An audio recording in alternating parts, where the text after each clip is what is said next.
everyone. I'm Griselda from Mana de North County, San Diego chapter.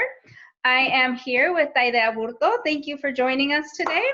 Thank you, Griselda, for the invitation. I appreciate it. Yes. He is a serial entrepreneur, a community leader serving our Latino business community. And I'm going to give him a few minutes so he can just introduce himself. Thank you, Griselda.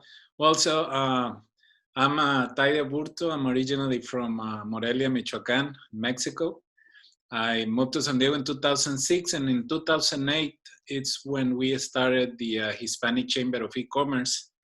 And we started the organization with the idea of helping business owners in the Latino community to understand how they can use technology and the internet as a business tool.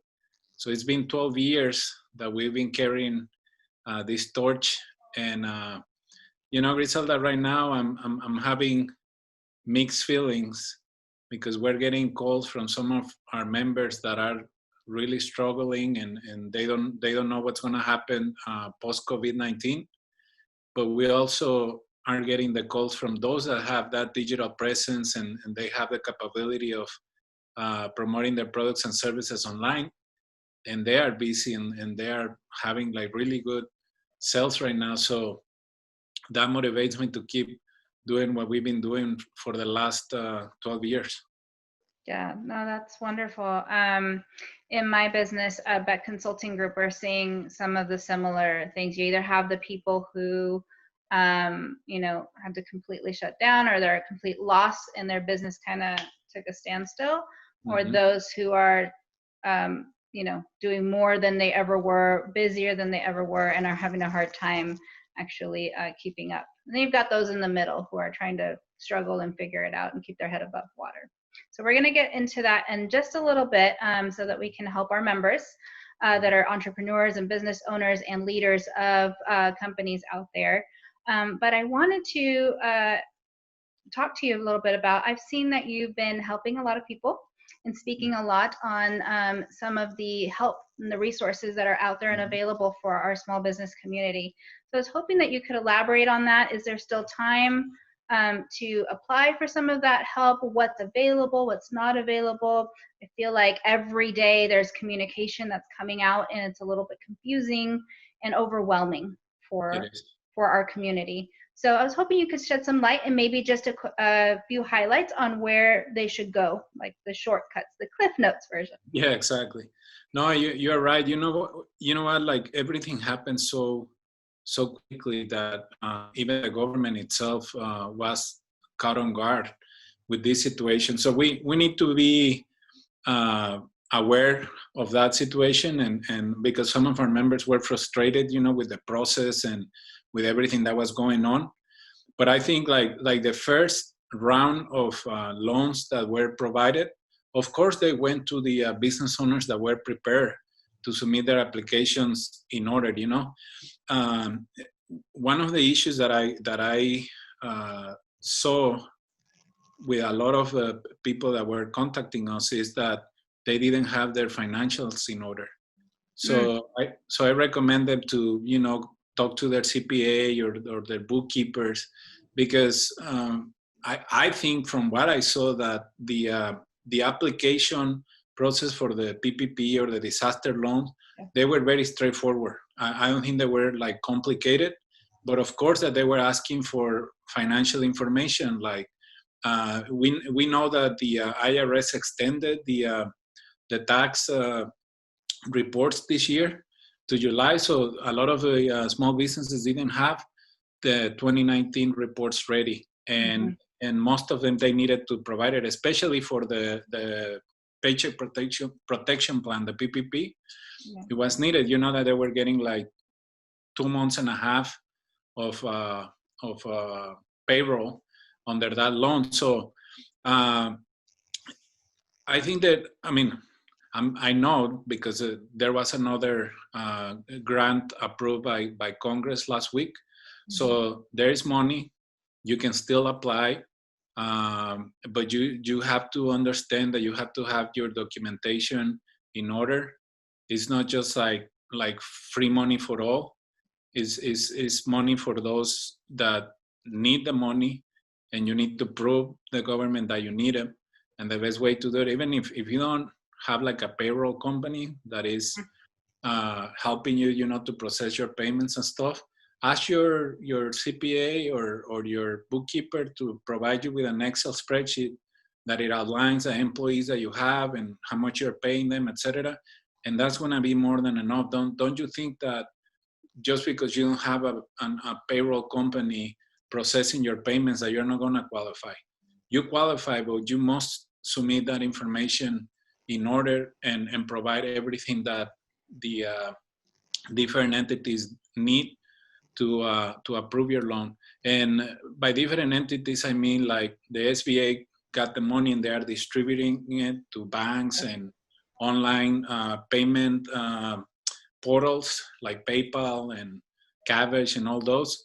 So whatever place you go, you need to understand that you're going to have to provide certain information in order for you to qualify. And as far as I know, based on all the information that I've been getting from some of the people that are helping with the process, is that as of right now, it's like first come, first serve.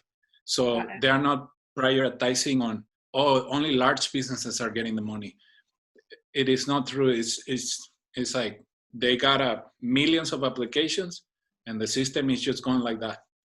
Of course, that the first ones who were able to apply were, I'm not gonna say big businesses, but they were, I would say, those that have their documentation. Process is more in place. Exactly. Yeah. So they got in the queue, and now the system is going like this, right? So it can come from PayPal, it can come from Bank of America, Wells Fargo, whatever, and it's just going like that, right? So we need to encourage our community to submit their documentation, because right now there is money available. It may dry it out, but most likely there's going to be another round new money coming in of loans. Exactly. So they need to get in the queue. Yeah. So I'm hearing it sounds like it's equal opportunity, but it's timing, fast action, I think. Yeah. And the recommendation is, I hear it loud and clear, is to get your documentation in order. There is money available now, but if you don't make it in for this round, there's definitely probably going to be either a new round of funding or maybe even new programs that are coming out that are still going to require this level of documentation and preparedness. So you do recommend that they go through with that. What would you say are the key pieces they need to focus on? I heard at least an Excel spreadsheet outlining their payroll needs from 2019 and then probably early part of 2020. Income statement, P&L, what are some of those other documents? In terms of all the nuts and bolts of what small businesses need to provide, I think it's important that they talk to their CPA or bookkeeper. We don't have any of those in our organization to help people out. But what I've been sending some of our members that do not have that support is with the SBDC. Like you mentioned the SBA earlier. The SBA is a great resource for having the latest news around loans, because they are the ones who are updating the website more frequently. Yes. And then the other ones start collecting that data from there. But if you need help, I recommend you to go to the Small Business Development Centers. Yes. They have a lot of consultants, bilingual consultants. They are paid by the SBA, so it's not gonna cost a business owner any money for the support that they've received there. They have the staff, they have access to the latest information.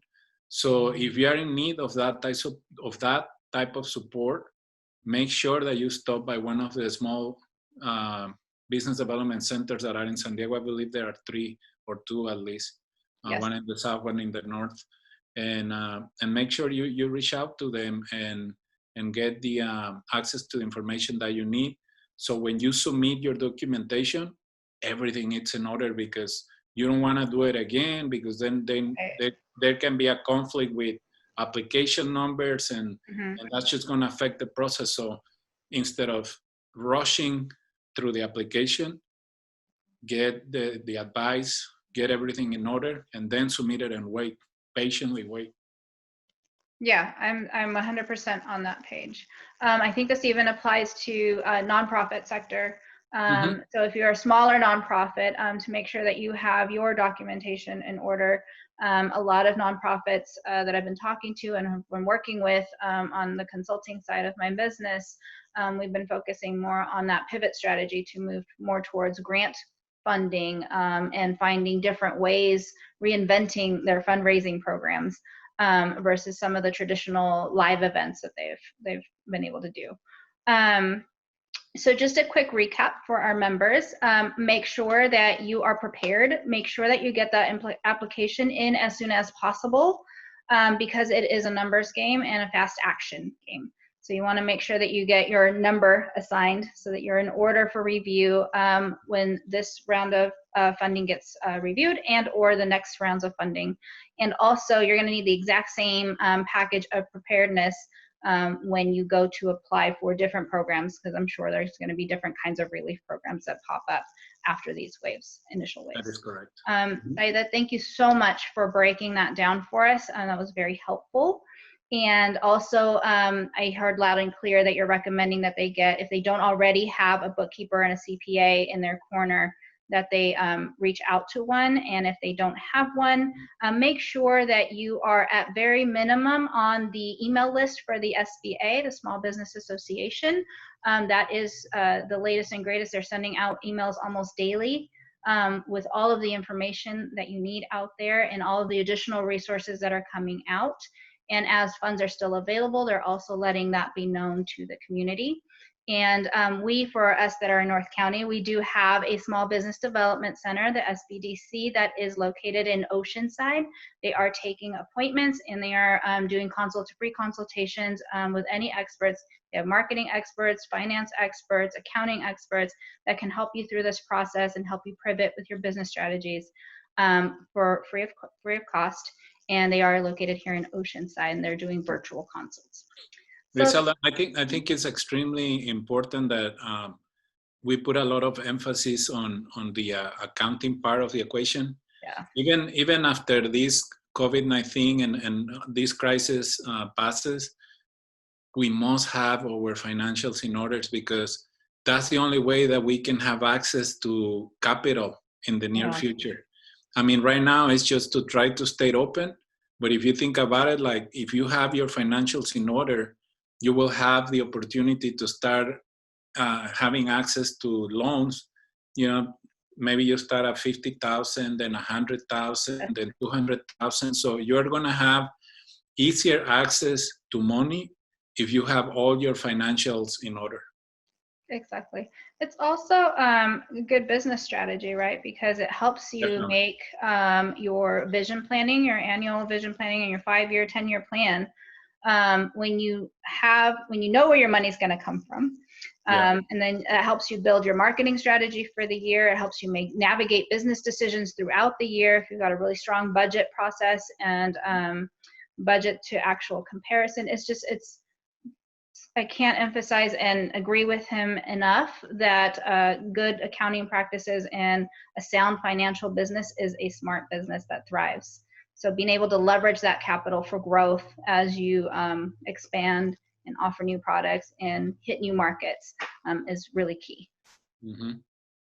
Tayde, I'd love for you to share a little bit with our audience some of the most common difficulties and challenges that our small business community is facing out there, and maybe some of your top tips how you're helping businesses pivot right now. Well, definitely we already touched the number one, which is access to capital.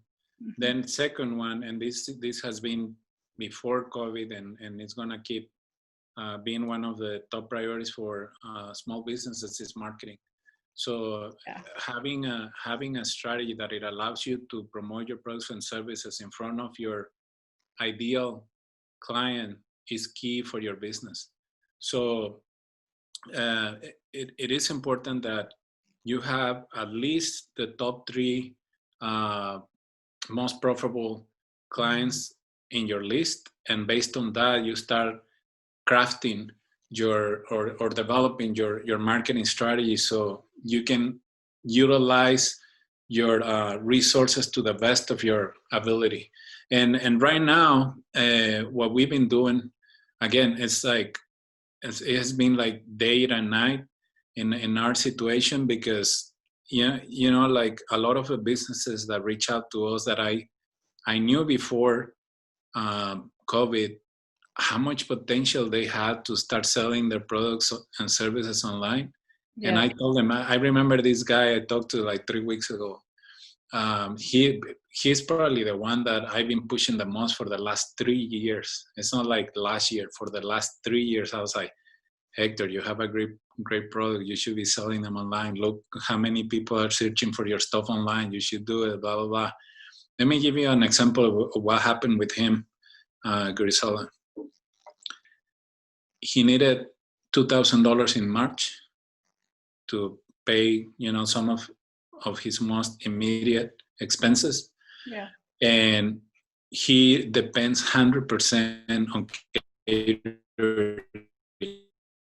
So you can imagine, like with COVID-19, everything got canceled. He started getting desperate, and he's like, I'm gonna start selling through my Facebook page. And in 1 week, he needed to sell 40 packages, $50 each to get the 2,000. He had 2 weeks to accomplish the goal. He sold 45 in 1 week. Yep. Okay. Urgency. Yep. Exactly. So when we talk about pivoting, I think this is the perfect time for our business community to conduct an assessment of what they were doing before COVID-19. Yeah. Then be super realistic about how hard they got hit in the last 7 weeks, and then try to find those areas within their business model that must change in order to survive for what's coming. Yeah. In order to evolve and be more responsive, more agile to the situation that we're gonna have post this crisis. So I don't think that we need to talk about adapting, because I don't think adapting is gonna do any good for your business. It's like transforming, right? So some will say like, oh, you have to adapt your business model, but in reality, it's like adapting is not gonna be enough, because we can see right now like how fast consumer behavior has changed in 7 weeks. From people that were not comfortable buying groceries online, and now they're like, oh, look all the time that I'm saving. And I've been getting some great deals on like my favorite mangoes and bananas and you name it, right? Yeah. So consumer behavior has changed over the last 7 weeks. A lot of them are not gonna go back to where they were before, because now they're comfortable buying online. Yep. So we must encourage everyone that watches this interview that owns a small business to incorporate digital into their business model, because it's going to be so key. It's not longer going to be like let me think about it. It's a necessity. And you as a professional consultant, and myself and other folks that are in touch with business owners, we have to tell them like, look, you have invested so much time, money, and resources into your business that you don't want to fail just because don't have some type of online presence. So they must have it. Yeah. You know, I think it's very interesting. I did a video a couple weeks back on, I don't think this is a COVID problem. I think it's a business model problem, right? What's happened now is everyone's urgency hit at the same time because of an economic pressure, an external pressure. But the reality is we have to be equally agile, as you said, and able to adapt as new trends come, as consumers are adopting new behaviors. We need to model our businesses to meet that need right where they are. And also, things happen in life. We have a loss of a loved one. We have, you know, an unexpected medical issue that, you know, drains us cash flow wise. And we have to be able to move our business and adapt. I think what we're feeling right now is everyone's having to move at the same time, but this is not a new problem. And it's a hard lesson that I think all businesses are having to take a look at, even those that were prepared. It's a good exercise for them to see where were they prepared and where were they not. Where were the pain points, so they can make some permanent changes moving forward. Look, thank you so much for that. Yeah, go ahead. No, I just wanted to mention something real quick. Like before COVID-19, e-commerce was already like trending upwards, right? Yeah. And now that is going to move faster. So if you think about this, like by next year, there are going to be more than 2 billion online shoppers that feel super comfortable conducting all types of transactions online. So not just millennials. Yeah, in the US, there are like 330 something million people. Think about 2 billion. So the possibilities here are endless in terms of like the potential for your products and services. And I don't care, like I know guys that are selling worms online.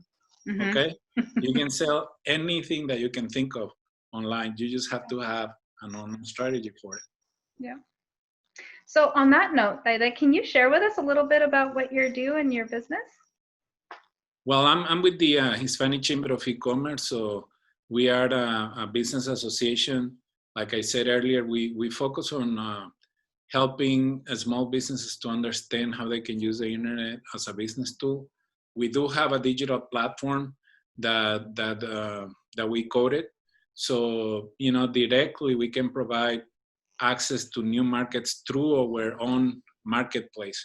Oh, wow. But the idea here is that they can think outside the box and in a broader picture. So they can, you know, participate in other marketplaces across the internet. And that's another trend that I can see exploding over the next 18 months. We're going to start seeing more online marketplaces across the country in different verticals. Like we know right now that, you know, Amazon, Etsy, and all those are like some predominant ones. And right now, over the last 7 weeks, we saw how big Uber Eats grew and DoorDash. Those are online marketplaces for restaurants and consumers. So we're going to see an explosion of online marketplaces over the next few months. And I think it's important for small businesses to pick those that make sense for them, you know, for their products and services. And for us, that's a priority. So we're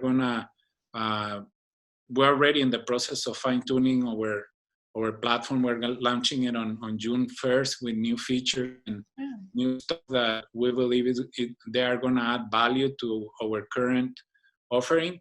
So we're just going to keep motivating small businesses to become part of this marketplace that we have, because we have seen it over the last few years how many commercial transactions have happened in our little environment here in San Diego.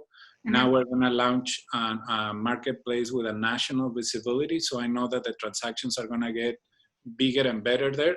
So that's something that we do. Like we help to get small businesses access to new markets, to connections through the community that we have built over the years and the relationships that we have across the country. Access to resources in our platform, some that are coming from us and some others are coming from our strategic partners. So we are creating this business ecosystem that can add value to the business owner. Okay. Do you offer training programs, things like that also? We have offered, you know, dozens of seminars and workshops here in San Diego.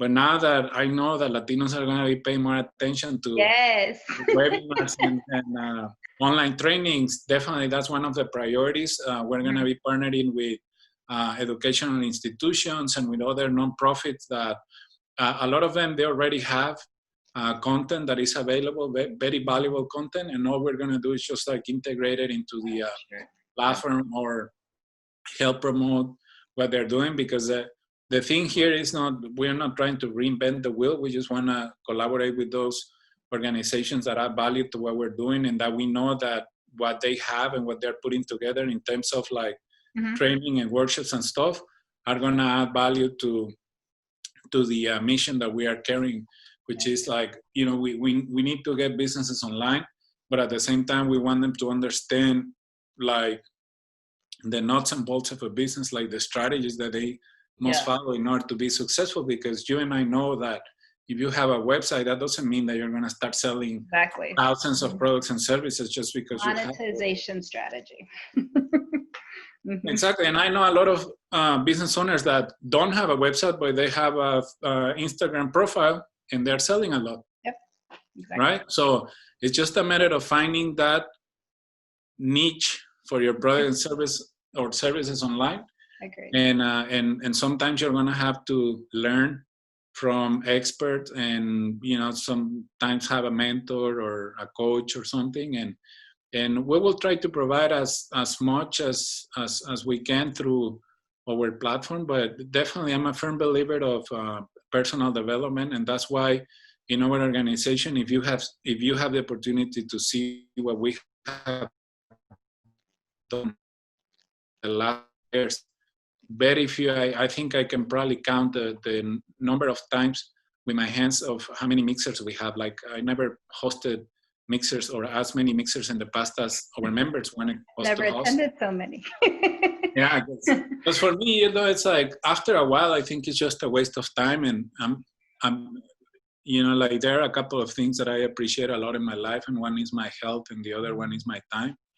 And if I'm gonna be investing time in certain activities within the Hispanic Chamber of E-commerce, I want to make sure that they provide some type of value to the members. Yeah. And that's why seminars and workshops and those programs that we launch with other partners, they always have like an educational component behind. Because I think if you go to one of these events and you don't know anyone at the event, but at least you get an idea that helps you fine-tune something that you've been working on, or makes you a better person, our job is done. Exactly. Thank you so much. That was so helpful and very valuable for our members. Just real quick, can you let them know where to find you? Well, it's so easy to find me that it's scary, but I mean, Everybody else. Yeah. No, I mean, I have my Facebook profile, Tayde Aburto, Instagram, LinkedIn, Twitter. They can call me at 858-768-2483. That's a phone number, and my email is my first name, Tayde, Tayde, .aburto, ABURTO, @HISCEC.com. And is that the website where we should send them? Yeah, the website is HISCEC.com. Okay, perfect. Thank you so much for your time today. I really appreciate it. No, thank you, Griselda. And if you let me add one more thing, is we're launching a program called Reinvent San Diego in collaboration with the San Diego Foundation. And from today until the end of the month, we are going to recruit 100 businesses who are interested in increasing their online presence. So we're going to give them a free membership from June through December. And we're going to put together that group of business owners within one group of 100 people. And we're going to be, doing certain activities throughout the next months that are going to help them to increase their online presence and start selling their products and services online. So if any of your viewers is interested in participating, they can go to reinventsandiego.com and fill out the application. Okay, you guys heard that, right? Reinventsandiego.com. Please go on there, sign up. They're offering free almost 6 months membership. Yes. 6 months membership with added support to help you put in place your digital marketing strategies and digitize your business so you can monetize on an online platform. I think that's so generous of you, Tayde, and it's a wonderful initiative. And I think it's going to help so many people, especially our community of Latino business owners. Thank you for everything that you're doing out No, there. thank you. Thank you. I appreciate it.